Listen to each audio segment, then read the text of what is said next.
আসসালামু আলাইকুম। আপনারা যে যেখান থেকে আমার ভিডিওটি দেখছেন, আপনাদের সকলের প্রতি রইল আমার পক্ষ থেকে দোয়া আর ভালোবাসা। আজকে আমি এই গতকালকের ইফতারিটা একটু মন ভরে ইফতারির আয়োজন করেছিলাম এবং কিছু কিনেও এনেছিল।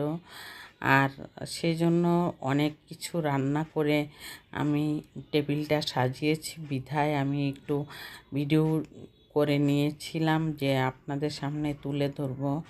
যেহেতু রোজা অনেকগুলি চলে যাচ্ছে, ভাবলাম আপনাদের সামনে একদিনও ইফতারিটা আমি দিতে পারছি না, কারণ ইফতারির সময় হলে আর ভিডিও করার মতো এনার্জি থাকে না। সেই চিন্তা করে আমি দেওয়ার মতন আমার চেষ্টাও থাকে না আর সময়ও থাকে না। সেই জন্য আজকে আমি ভিডিওটা দিয়েছি। সাধারণ সব কিছু অফ ক্যামেরায় করে নিয়েছি, আর অনেক কিছু কেনাকাটাও কিনে এনেছে চকবাজারের ইফতারি। আর সেই চিন্তা করে আমি আপনাদের কাছে অনুরোধ করছি, আমার ভিডিওটা যদি ভালো লেগে থাকে তাহলে একটি লাইক দিয়ে কন্টিনিউ করবেন আর সাবস্ক্রাইব করে অল বাটনে প্রেস করে রাখবেন, যাতে আমি ভিডিও আপলোড করার সাথে সাথে আপনাদের নোটিফিকেশানটা আপনাদের সামনে চলে আসে, যাতে আপনারা দেখতে পারেন। আমার ভিডিও কেমন লেগেছে কমেন্ট একটু জানালে আমি খুশি হব। আমার ভিডিও সব সময় একরকম হয় না, আবার সব সময় একরকম দেওয়ার চেষ্টাও করি না আমি, যে আপনারা বিরক্ত হয়ে যাবেন সেই চিন্তা করে আমি আমার মতো করে ভিডিও দেওয়ার চেষ্টা করি। আর এখানে আমি দুধ সেমাই রান্না করার জন্য আমি 1 লিটার দুধকে অনেকক্ষণ জাল করে নিয়েছি। এলাচি, দারচিনি আর তেজপাতা দিয়ে নিয়েছি। আর কিশমিশটা আমার ঘরে ফ্রিজে রেখেছি, আমি খুঁজেই পাচ্ছিলাম না, সেজন্য কিশমিশটা না পেয়ে আমি এখানে কাজু বাদাম একটু ছেঁচে নিয়েছি অনেকটুকু, আর এই কাজু বাদামটা দিয়েছি। কাজু বাদামটা দিলে কিন্তু সেমাইয়ের মধ্যে অনেক ভালো লাগে। কামড়ে কামড়ে যখন পরে রান্না করার পরে কিন্তু কাজু বাদামটা একটু নরম হয়, শক্ত ভাবটা থাকে না, তখন কামড়ের মধ্যে পড়লে অনেক ভালো লাগে। আর সেই জন্য আমি কাজু বাদামটা একটু ছেঁচে নিয়ে তারপরে দিয়ে দিই সেমাইয়ের মধ্যে। মিষ্টি জাতীয় জিনিসের মধ্যে এভাবে দিলে ভালো লাগে। আর আমি এখানে তাড়াহুড়া করে ভিডিও করছিলাম, অথচ রোজার আগে আমি আপনাদের ভিডিওতে আছে আমার যে পেঁয়াজ ও বেগুনি আমার কত সুন্দর হয়েছে।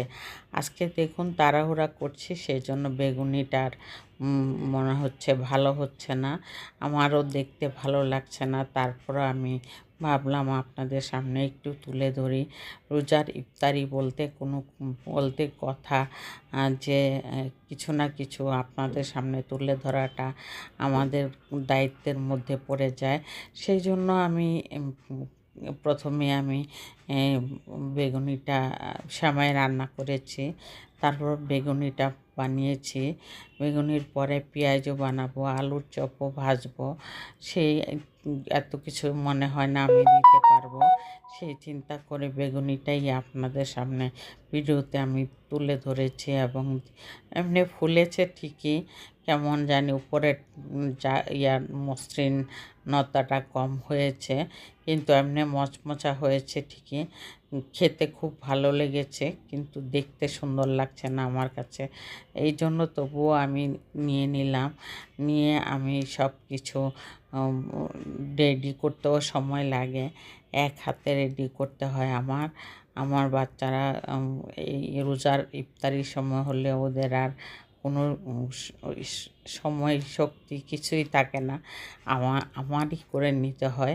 এই জন্য এখানে লাচ্ছা পরোটা এনেছে, এটা বাইরের থেকে এনেছে আমার বড় মেয়ে। আর সেই জন্য আমি লাচ্ছা পরোটা আর কোয়েল পাখি এনেছে।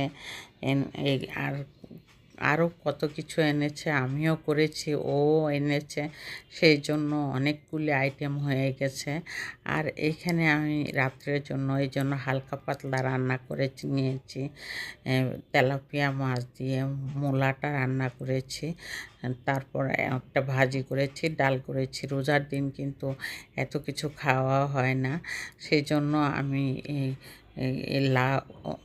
মূলা দিয়ে তেলাপিয়া মাছ দিয়ে আমি রান্নাটা করে নিয়েছি। আর মেয়েদের জন্য চিকেন রান্না করেছি। এই সব কিছু ক্যামেরাতে বন্দি করতে পারি না বিধায় আপনাদের কাছে ক্ষমা চাচ্ছি যে আমি যতটুকু কাজ করে থাকি তার 8 ভাগের 1 ভাগ